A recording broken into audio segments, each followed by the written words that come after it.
visiting us, and I want to thank the Honorable Andrew Scheer, Conservative leader, for coming into our community and making this special announcement. And with that, I would introduce the Honorable Andrew Scheer. Please come forward.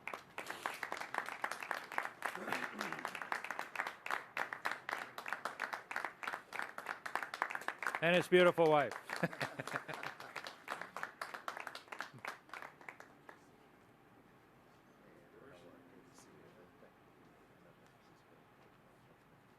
Your Worship. Thanks very much. Team, how's it going? Well, good morning, everyone. It is so great to be here today with Markham Mayor Frank Scarpitti and Richmond Hill Mayor David Barrow. Both are great advocates for their communities, their constituents, and issues that matter the most. Whenever I'm in the GTA, I hear it all the time. People spend way too much sitting in their cars or stuck on crowded subway platforms every day. Here in Toronto, the average time it takes for you to get from point A at home to point B at work is about 42 minutes. That's almost an hour and a half every single day, spent in gridlock and in overcrowded transit, away from your family and loved ones. Now, in 2015, Justin Trudeau was elected on a promise to get much needed commuter infrastructure built. And he made a lot of promises in that election campaign: to balance the budget, to help the middle class, to be accountable and ethical.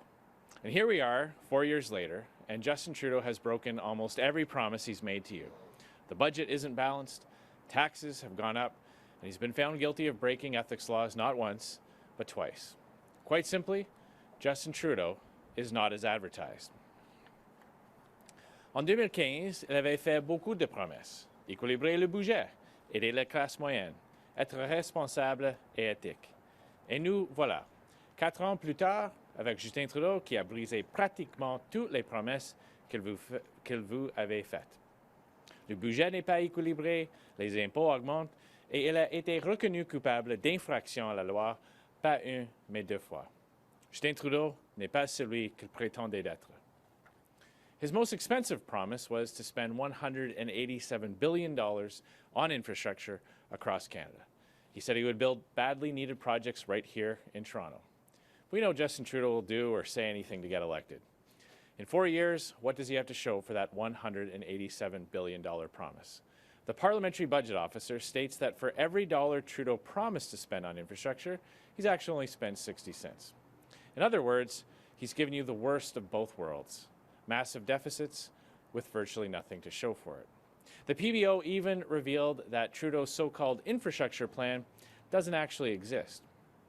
Le directeur parlementaire du budget dit que pour chaque dollar que Trudeau avait promis de dépenser pour l'infrastructure, il ne dépense en fait que 60 cents. En d'autres termes, il dépense votre argent, mais rien n'est fait.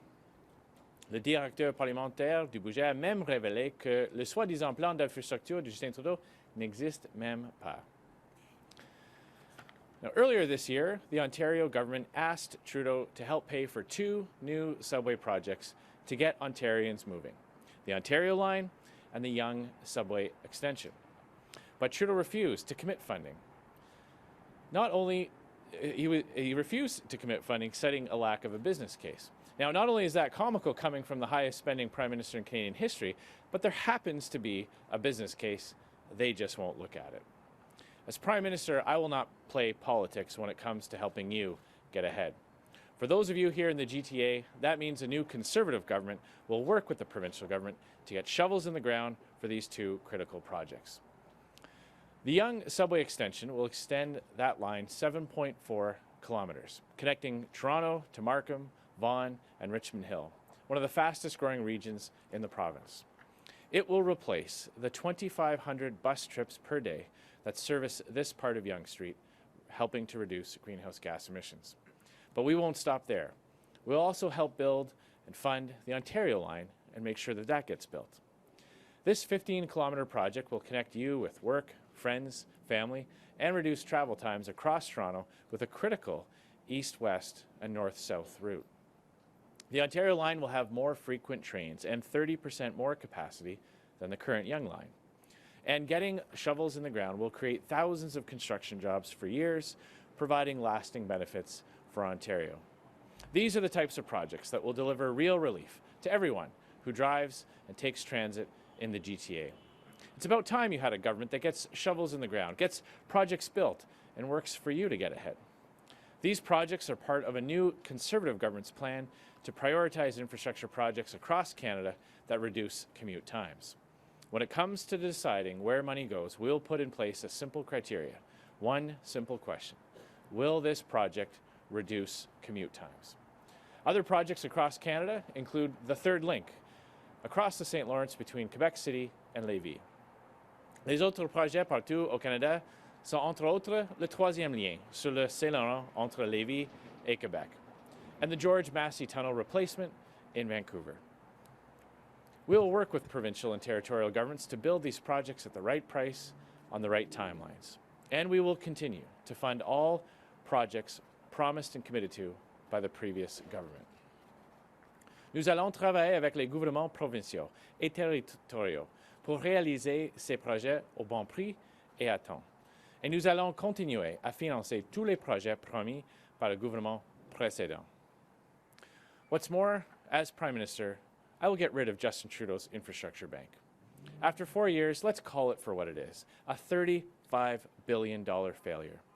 In 2018 alone, Trudeau's infrastructure bank requested more than $11 million just to cover operating costs before the bank even funded a single project. That's $11 million that could have been put towards much needed infrastructure like the Yonge subway extension and the Ontario line. I will also pull Canada's $256 million investment in the Chinese-controlled Asian Infrastructure Bank. There is simply no way Canadian taxpayers should be funding new roads and bridges in other countries when there are so many much-needed projects right here in places like the GTA. 4 more years of Justin Trudeau means 4 more years of delayed projects and longer, more expensive commutes. It means a higher carbon tax that will add 31 cents a litre to the price of gas, which commuters here in the GTA simply can't afford. And Justin Trudeau himself revealed to be a high carbon hypocrite when we found out he was traveling all across the country with a second gas guzzling plane. And his excuse that he just pays the carbon offsets shows how millionaires like Trudeau and his trust fund buddies will always be able to afford for the privilege of hanging on to their lifestyle no matter the cost. But hard-working Canadian moms and dads can't afford his ever-increasing taxes. And that is why a new Conservative government will cancel his carbon tax. We'll prioritize projects like the Ontario line and the Yonge subway extension here in the GTA, cutting down your commute, while putting more money in your pockets so you can get ahead. We'll bring in a green public transit tax credit, making monthly transit passes more affordable and taking cars off the road, reducing both congestion and emissions. We'll bring in a universal tax cut for every Canadian that will save a couple with average salaries $850 a year. Nous allons offrir un crédit d'impôt pour le transport en commun vert qui va rendre les laissez-passer mensuels plus abordables et retirer des autos des routes, réduisant ainsi la congestion et les émissions. Nous allons offrir la baisse d'impôt pour tous, permettant à un couple à revenu moyen d'économiser $850 par année. We'll introduce tax credits for children's arts, sports, and learning activities, making it more affordable to enroll your child in extracurricular activities. And we'll increase the age credit by $1,000, putting $300 back into the pockets of a senior couple. We'll make maternity benefits tax-free, putting up to $4,000 back into the pockets of new parents, all while building the much-needed transportation infrastructure Canadians need to get home quicker at the end of the day. On October 21st, Canadians decide who they trust to put more money in their pockets so they can get ahead. And when it comes to important projects getting built, that choice could not be clearer. 4 more years of dithering and delays, of longer commutes and higher gas prices with the Liberals, or a new Conservative government that will invest in projects like the Ontario line and the Yonge subway extension here in the GTA that shorten your commute and will make life more affordable so you can get ahead. Thank you very much. Merci beaucoup. Happy to take your questions.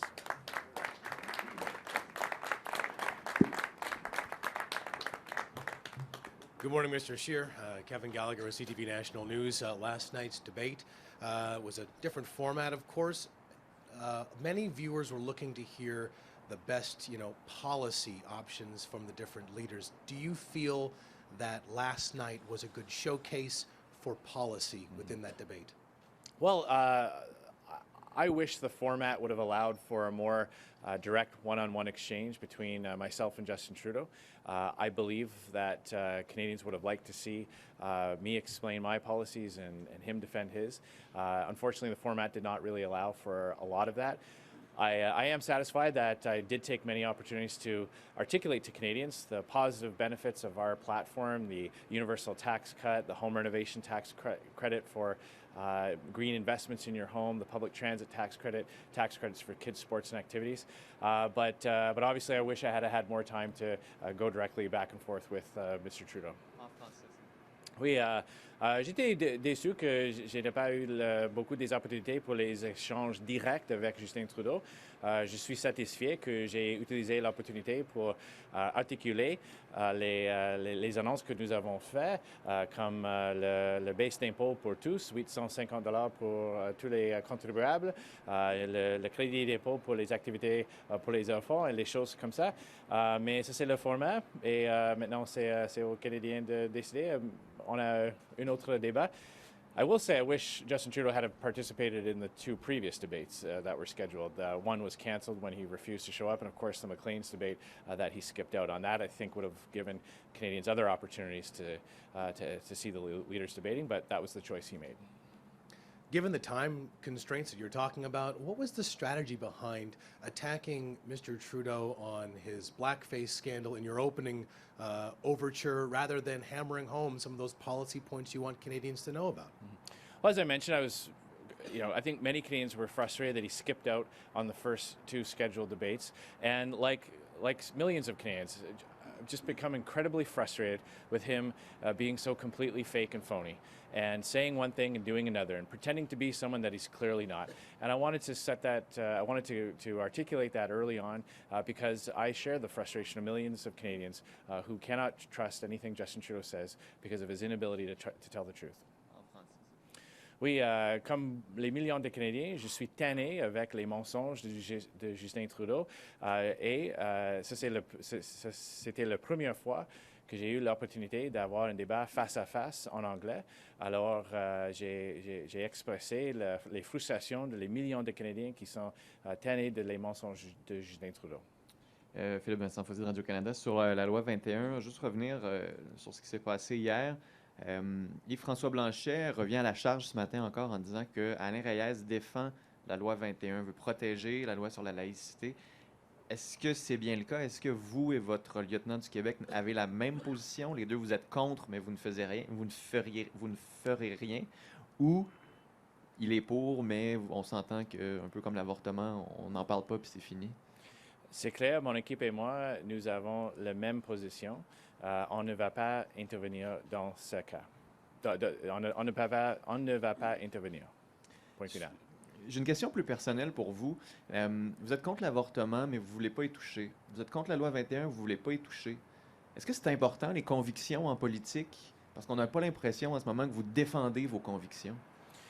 C'est clair qu'il y a beaucoup des enjeux où il y a des différentes perspectives. C'est normal dans une population de 37 millions de personnes de voir des différentes positions.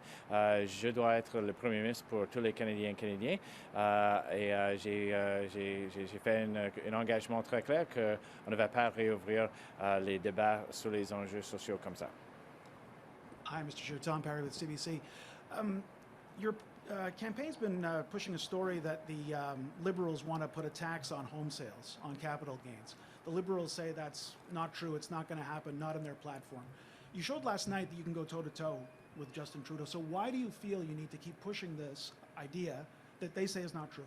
Well, they've said a lot of things that weren't true last election.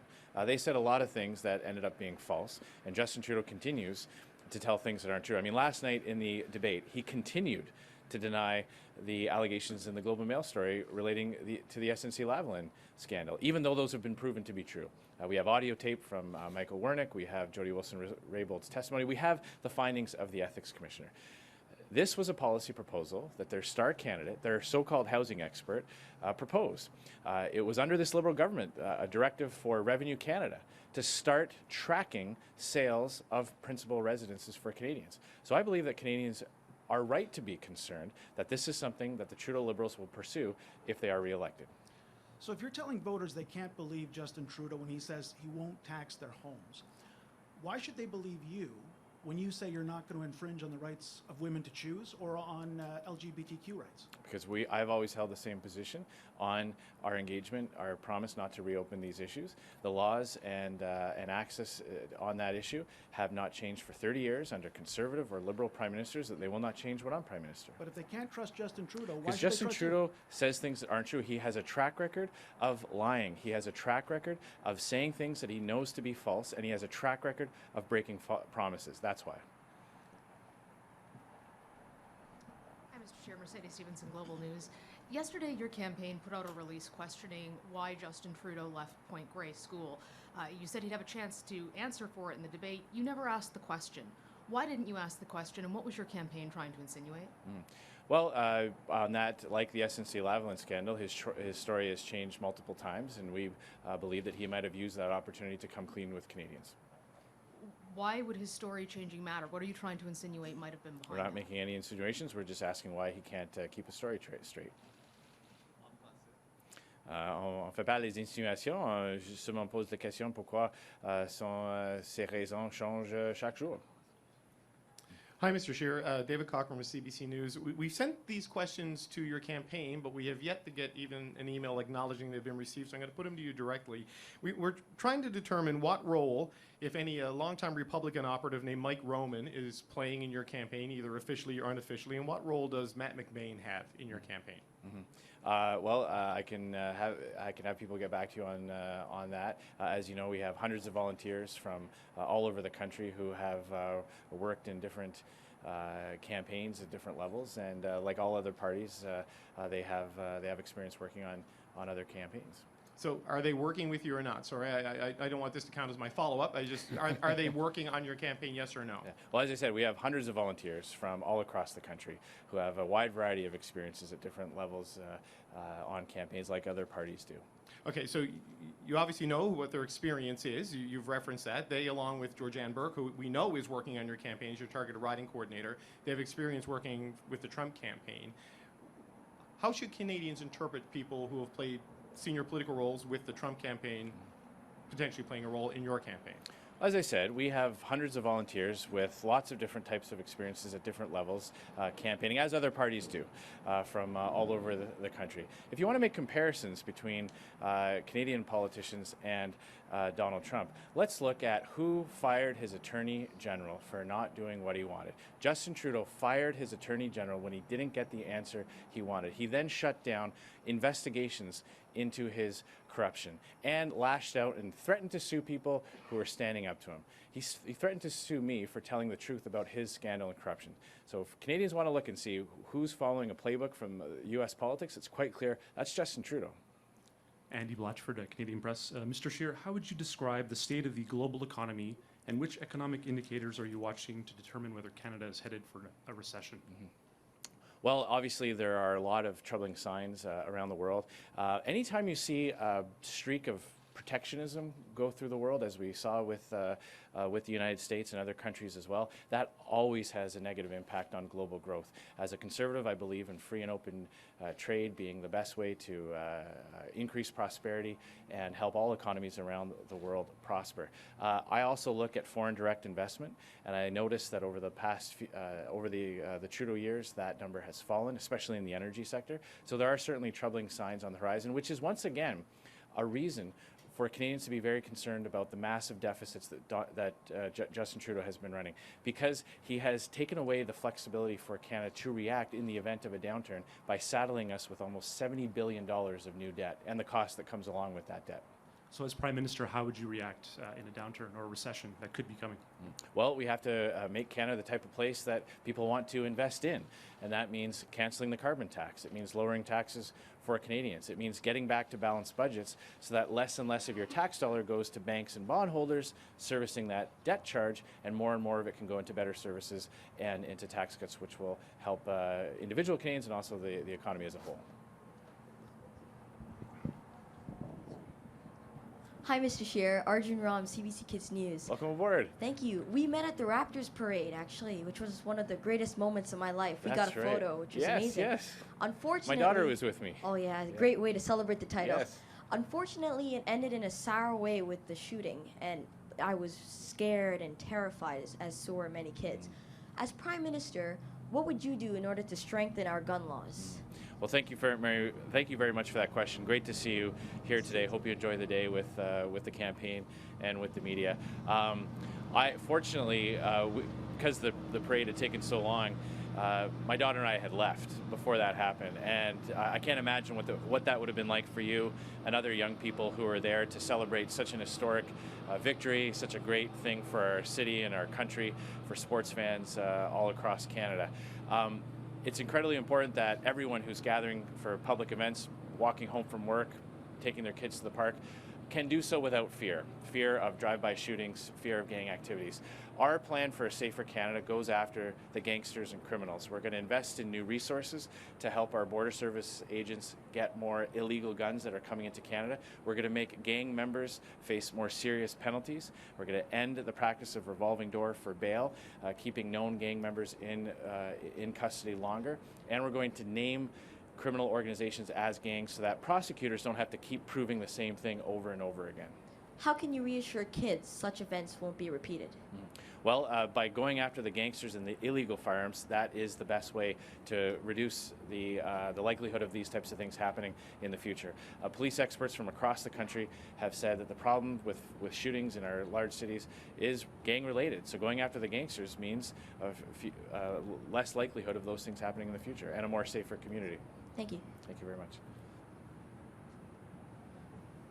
Hello, Mr. Scheer. My name is Ali from Tamasha Magazine, Persian media in all across Canada. The question is from our readership is immigration agendas. A lot of, for instance, study permits, self-employed foreign investors, they always have hesitating about changing immigration, and that happened in Harper government. We want to know your thoughts. Is immigration changing? Is it getting harder for immigrants? What's happening? Well, under the previous Conservative government, Canada saw some of the highest levels of sustained immigration in generations. Our party believes in an open and inclusive immigration policy that welcomes people from all around the world based on what Canada needs. Obviously, there are regions throughout Canada where there are shortages for workers. We need to streamline the process so that those needs can be met much more quickly and much more efficiently. We will ensure that Canada's economic needs are met through immigration, as well as the compassionate side for family reunification and refugees as well. But obviously, we also want to make sure that people who come to Canada are able to work in the field that they were trained in. And there still is a huge problem with recognizing foreign credentials, and that is something our government will focus on as well. So is it fair to tell them it's fine and they feel comfortable to vote for you? Absolutely. We are a country that was built by immigration. Every one of us can trace our background to someone coming to Canada, and that is all of that has made Canada to be the great country that it is. Our Conservative government will ensure that our immigration system welcomes people from all around the world, but that we do so in a fair, orderly, and compassionate manner. And right now, there are a lot of Canadians that don't have confidence in the immigration system because Justin Trudeau has done nothing about the flow of illegal border crossers. And I hear from new Canadians all the time. I hear from new Canadians, both immigrants and refugees, who tell their stories about waiting years and years and years and how frustrating it is for them to see people jump the line and skip the queue and come into Canada from upstate New York and avoid the same process that they had to go through. Thank you, Mr. Scheer. Thank you. Thanks very much, everyone. Merci beaucoup. We got a subway Yes. to build, so let's Yeah. get over here.